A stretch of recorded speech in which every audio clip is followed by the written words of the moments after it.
এই রেসিপি দেখার পর পাটিসাপটা পিঠা বানানো সবথেকে সহজ মনে হবে। এইভাবে পিঠাগুলো বানালে প্যানের মধ্যে একটুও আটকে যাবে না কিংবা পিঠাগুলো একটুও ফেটে যাবে না। দেখতে যেমন লোভনীয় হবে, খেতেও দারুণ লাগবে। আসসালামু আলাইকুম বন্ধুরা, কিচেন বাঙালিয়ানা চ্যানেলে আপনাদের সবাইকে স্বাগত জানাই। আজকে খুবই সহজভাবে দুর্দান্ত স্বাদের পাটিসাপটা পিঠা তৈরি করে দেখাবো। পিঠাগুলো বানানোর জন্য সবার প্রথমে একটা মিক্সিং বোলের মধ্যে 1 কাপ পরিমাণ চালের আটা নিয়ে নিচ্ছি। আমি এখানে বাজারে কেনা শুকনো চালের আটাটাই নিয়েছি। তার সাথে দিয়ে দিচ্ছি 1 কাপ পরিমাণ ময়দা। চালের আটা নিয়েছি 1 কাপ পরিমাণ আর ময়দা দিয়ে দিচ্ছি 1 কাপ পরিমাণ। তার সাথে দিয়ে দিচ্ছি সামান্য পরিমাণ লবণ আর দিয়ে দিচ্ছি 3 টেবিল চামচ পরিমাণ চিনি। যেহেতু আমি পুরটা মিষ্টি করে বানাবো তাই কিন্তু এখানে চিনির পরিমাণটা খুবই অল্প রাখলাম, কারণ দুটোই মিষ্টি হয়ে গেলে কিন্তু খেতে খুব একটা ভালো লাগে না। তবে আপনারা আপনাদের পছন্দ মতো কিন্তু চিনিটা দিয়ে দেবেন। এবার এখানে উষ্ণ গরম পানি নিয়ে নিচ্ছি। পানিটা কিন্তু অতিরিক্ত গরম হলে আবার হবে না, উষ্ণ গরম পানি নিতে হবে। এবার এখানে প্রথমে 1 কাপ পরিমাণ পানি দিয়ে দিলাম। এবার একটা হ্যান্ড উইক্সের সাহায্যে ভালোভাবে এটাকে মিশিয়ে নেব। তো আবারও আমি দিয়ে দিচ্ছি 1 কাপ পরিমাণ পানি। তো এবার আমি 2 কাপ পানি দিয়ে দিয়েছি। তারপর ভালোভাবে সব কিছু একসঙ্গে মিশিয়ে নিচ্ছি। একটু ভালোভাবে ফেটিয়ে নিতে হবে যেন এর মধ্যে একটুও দলাভাব না থাকে।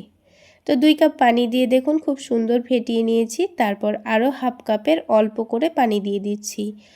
এখানে 2 কাপ শুকনো উপকরণের জন্য আমার টোটাল পানি লেগেছে 2.5 কাপ। তো পানিটা দিয়ে আমি 5 মিনিট সময় নিয়ে কিন্তু ব্যাটারটাকে ফেটিয়ে নিয়েছি। খুব সুন্দর করে ফেটিয়ে নিলে কিন্তু পিঠাগুলো রোল করার সময় ফেটে ফেটে যায় না। তো দেখুন পিঠাগুলো কিন্তু তৈরি করার জন্য ব্যাটার আমাদের রেডি হয়ে গেছে। এবার এটাকে আমি 10 মিনিটের জন্য রেস্টে রাখবো। আর অন্যদিকে আমি নারকেল কুড়িয়ে নিয়েছি। নারকেলটা আমি মিক্সির মধ্যেই কিন্তু গুঁড়ো করে নিয়েছি। তারপর দিয়ে দিচ্ছি 1 বাটি পরিমাণ খেজুরের গুড়। তারপর এটাকে অনবরত নাড়াচাড়া করে যেতে হবে যতক্ষণ না পর্যন্ত এটা আঠালো হয়ে যাচ্ছে। গুড়টা ভালোভাবে কিছুক্ষণের মধ্যে গলে যাবে, তারপর খুব সুন্দর একটা আঠালো ভাব চলে আসবে। তো দেখুন খুব সুন্দর কিন্তু আঠালো হয়ে গেছে। তো এটাকে একটু শুকনো করে নেওয়ার জন্য আমি এখানে চালের গুঁড়ো দেব। তো আমি এখানে 2 চামচ মতো চালের গুঁড়ো দিয়ে দিচ্ছি। তাহলে এই পুরটা কিন্তু অনেকটাই আঠালো তৈরি হবে, পাটিসাপটা পিঠা বানাতে খুবই সুবিধা হবে। আর খেতেও কিন্তু খুবই ভালো লাগে বন্ধুরা। একবার হলে এইভাবে চালের গুঁড়ো দিয়ে পুরটা বানিয়ে দেখবেন, দারুণ লাগবে। এবার এই নারকেলের পুরটা নামানোর আগে আমি দিয়ে দেব হাফ টেবিল চামচ মতো ঘি। ঘি দিয়ে দিলে কিন্তু এর ফ্লেভারটা আরও অনেক বেশি ভালো আসে। আর যদি আপনারা এলাচের গুঁড়ো দিতে চান অল্প করে দিয়ে দিতে পারেন, তবে আমাকে নারকেলের পুরের মধ্যে খুব একটা ভালো লাগে না, সেজন্য দিইনি। তো নারকেলের পুরটা আমাদের রেডি হয়ে গেছে। এবার এটাকে একটা প্লেটের মধ্যে নামিয়ে নিচ্ছি। তো প্লেটের মধ্যে একটু ছড়িয়ে ছড়িয়ে দিচ্ছি, তাহলে কিন্তু খুব তাড়াতাড়ি ঠান্ডা হয়ে যাবে। এখন এটাকে সাইডে রেখে দিয়ে এবার এই ব্যাটারটাকেও আবারও একটু ভালোভাবে ফেটিয়ে নিতে হবে। আর দেখুন বন্ধুরা 10 মিনিট রেস্টে রাখার জন্য কিন্তু আগের থেকে অনেকটাই ঘন হয়ে গেছে। তো আমি কিন্তু এই ব্যাটারটাকে আরও একটু পাতলা করে নেব, সেই জন্য আমি এখানে 3 টেবিল চামচ মতো পানি দিয়ে দিয়েছি। পানি দেওয়ার পর এটাকে আবারও আমি 5 মিনিট সময় নিয়ে ফেটিয়ে নিয়েছি। ব্যাটারটা তৈরি করার জন্য কিন্তু পানির পরিমাণটা আপনাদের কম বেশি লাগতে পারে, তো সেটা আন্দাজ বুঝে দিয়ে দিতে হবে। তো দেখুন ব্যাটারের কনসিস্টেন্সিটা ঠিক এইরকম হবে। এবার এখানে একটা ননস্টিকের ধোসা প্যান নিয়ে নিয়েছি। যেহেতু আমার এই প্যানটা ননস্টিকের তাই আমি এখানে কোনো রকম তেল ব্রাশ করলাম না। তবে আপনারা চাইলে প্যানের মধ্যে সামান্য একটু তেল ব্রাশ করে নিতে পারেন, তাহলে পাটিসাপটা পিঠাগুলো কিন্তু একটুও আটকে যাবে না। আর এই পিঠাগুলো বানানোর সময় কিন্তু অবশ্যই গ্যাসের ফ্লেমটা মিডিয়াম টু লোতে রাখতে হবে, তা না হলে কিন্তু এই ওপরে অনেকটা ছিদ্র চলে আসবে আর এই পাটিসাপটাগুলো দেখতে কিন্তু খুব একটা ভালো লাগবে না। এবার আমি নারকেলের পুরটা এক সাইডে লম্বা করে রেখে দিয়ে এটাকে খুব সুন্দর করে রোল করে নিচ্ছি। তো দেখুন বন্ধুরা কত সুন্দরভাবে রোলটা হয়ে গেল।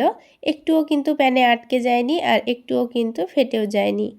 রোল করে নেওয়ার পর ঘুরিয়ে ঘুরিয়ে একটু সেঁকে নিয়েছি। তো দেখুন বন্ধুরা একটা পিঠা কিন্তু আমাদের তৈরি করা হয়ে গেল আর দেখতে কতটা লোভনীয় হয়েছে।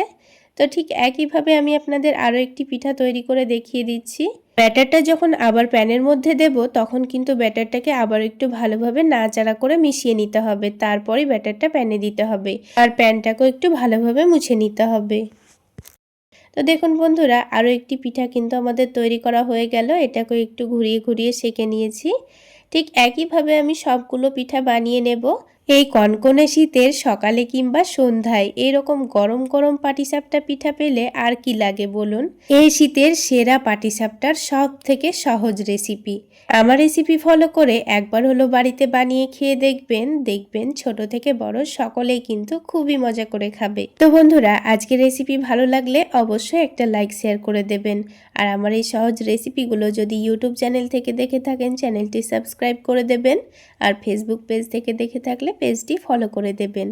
তো এবার একটা পিঠা আমি আপনাদের ভেঙে এর ভেতরটা দেখিয়ে দিচ্ছি। তাহলে বন্ধুরা, আজকে এই পর্যন্তই। সকলে অনেক বেশি ভালো থাকবেন, সুস্থ থাকবেন। দেখা হচ্ছে আবার একটি নতুন রেসিপি নিয়ে নেক্সট এপিসোডে।